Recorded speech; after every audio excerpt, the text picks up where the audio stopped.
Climate change है वो पूरी दुनिया को अपनी लपेट में लेगा। जो ओमेगा का सिंबल होता है उस तरह साइड्स पे दो लो प्रेशर सिस्टम के बीच में हाई प्रेशर सिस्टम आ गया जिसने गर्मी को ट्रैप कर लिया। क्लाइमेट चेंज ने बढ़ा दी है इसकी फ्रीक्वेंसी। पाकिस्तान में बदकिस्मती से हमने क्लाइमेट चेंज के सिर्फ एक ही इम्पैक्ट पे ज्यादा ज्यादा किया और वो है फ्लड्स। और हमने शदीद गर्मी को कभी इतना डिजास्टर के पॉइंट ऑफ व्यू से देखा ही नहीं। आलमी दायरा सेहत के मुताबिक यूरोप की इमारतें और सड़कें इस शदीद गर्मी को बर्दाश्त करने के काबिल नहीं हैं।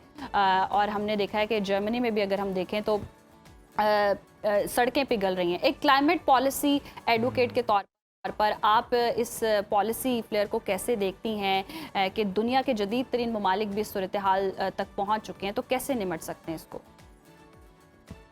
जी बिल्कुल, ये आज से बहुत साल पहले से साइंटिस्ट वार्न कर रहे थे कि जो क्लाइमेट चेंज है वो पूरी दुनिया को अपनी लपेट में लेगा, उससे कोई भी मुल्क बचेगा नहीं और जी। अमीर ममालिक भी जो है उसकी जद में आएंगे।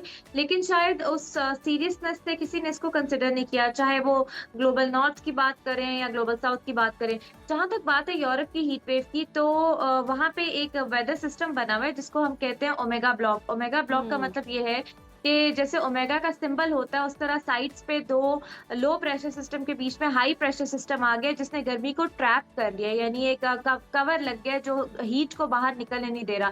अब वहां का इंफ्रास्ट्रक्चर जो है वहां पे, क्योंकि सर्दी रहती है शाम टाइम और सर्दी में बहुत शदीद सर्दी पड़ती है, तो वहां का सारा इंफ्रास्ट्रक्चर ऐसे बना हुआ है कि हीट को ट्रैप करने के लिए एयर कंडीशनर्स का तो कॉन्सेप्ट ही नहीं है।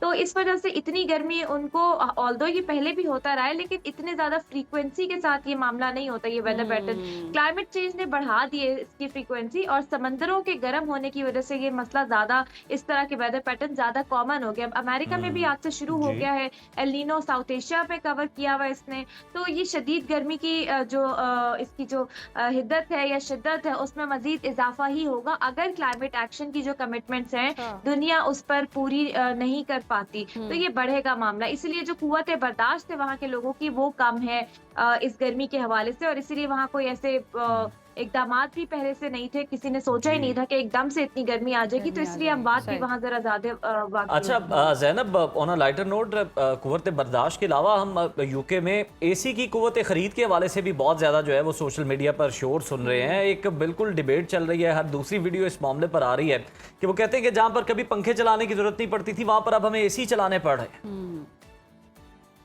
बिल्कुल, ये मसला वहाँ पे हुआ है। वहाँ पे सिर्फ एसी खरीदने का भी मसला नहीं है, वहाँ पे इंस्टॉलेशन के लिए बहुत लंबा चौड़ा प्रोसेस होता है। यहाँ जी। पाकिस्तान में तो हमने एसी गए दुकान पे गए, लिया, खरीदा और इंस्टॉल करवा लिया, कोई वो लंबे चौड़े पेपर वर्क की जरूरत नहीं पड़ती। वहाँ पे मामला कुछ और है क्योंकि वो बहुत प्रोसीजर है उधर का। तो वहाँ पे इस वजह से जर्मनी जो है वो भी उसको लिमिट करने की कोशिश कर रहा है कि ऐसा ना हो, क्योंकि वो पूरा उनका जो है वो मैकेनिज्म अफेक्ट होता है। तो बिल्कुल एयर कंडीशनर्स का सोचा ही नहीं था, वहां पे मौसम ही इस तरह का नहीं होता था। और वो एयर कंडीशनर्स के नाम पे कोई कूलर खरीद रहा है, कोई एक फैन खरीद रहा है, क्योंकि लोगों को अंडरस्टैंडिंग ही वहां पर नहीं थी कि वो भी किसी दौर में ऐसा वो मामला फेस कर सकते हैं जो दुनिया के गरीब ममालिक फेस करते हैं। बिल्कुल तो वहाँ तो चैलेंजिंग सिचुएशन है ही। क्लाइमेट चेंज को अगर हम देखते हैं या गर्मी को देखते हैं, अगर तरक्की याफ्ता ममालिक इससे निमटने के लिए कोई रास्ते तलाश कर रहे हैं, तो अगर आप पाकिस्तान में देखें तो क्या इकदाम किए जा रहे हैं, क्या पॉलिसी अपनाई जा रही है? क्योंकि आगे आने वाले दिनों में हम देखेंगे इस क्लाइमेट चेंज की वजह से मजीद तब्दीलियां आएंगी।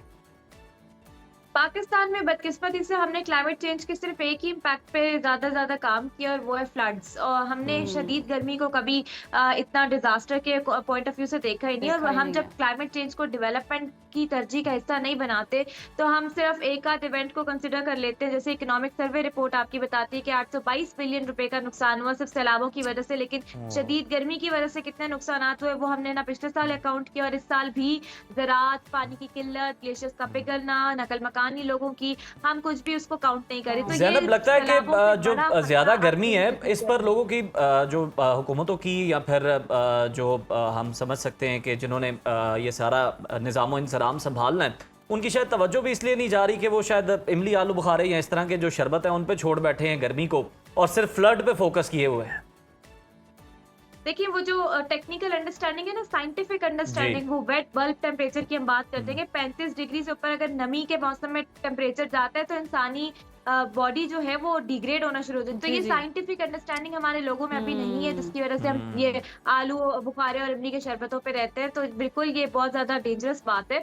लेकिन जहां तक बात है हीट एक्शन प्लानिंग की, पाकिस्तान पॉलिसीज में बहुत अच्छा है। हमने सही पॉलिसीज बहुत जबरदस्त बनाई हुई है। कराची का हीट एक्शन प्लान बना हुआ है अहमदाबाद के प्लान सही के मुताबिक, लेकिन निफाज नहीं है, क्योंकि लाइन डिपार्टमेंट्स जिन्होंने उसको इन्फोर्स करना है वहां ज़ैनब, के ये तो लोगों में हर शोबे में पाकिस्तान के हम देख सकते हैं, पॉलिसी कानून बनती बहुत है, है। कानून बहुत है, हर चीज़ है, लेकिन इम्प्लीमेंटेशन नहीं होती है। बहुत शुक्रिया। और इस हवाले से भी अगर हम देखें तो हमें बस जी ये तंबीह कर दी जाती है, गैर ज़रूरी सफ़र से गुरेज करें और गीला टावल है उसका उसी तरह इस्तेमाल की करें, एडवाइजरी सरों पर आती है हर रखें, साल। इमली आलू बुखारे का पानी पिए। क्योंकि ये जितने भी अफसरान हैं या पॉलिसी मेकर हैं वो खुद तो एसी वाले कमरों में बैठे होते हैं, उनको क्या गरज है। लेकिन यस, इस हवाले से कोई पॉलिसी बननी और चाहिए। वहाँ मैं क्योंकि यहाँ पे बहुत ये ज़्यादा लाजमी कहना चाहूँगा, तब्दीलियां वक्त आएंगी। चूंकि कम है, कि कंक्रीट का जंगल आप बना रहे हैं, लेकिन आप जो पौधे लगा रहे हैं, आप पाम के दरख्त लगा रहे हैं जो कि जनाब हमारे आबो हवा से ही सूटेबल नहीं है। आप उस तरह के दरख्त लगाएं जो छाँव पैदा करें और हमारे लिए बेहतरीन हो, और ज़ेरे ज़मीन जो पानी है वो भी उसकी वो कंजम्पशन कम करें।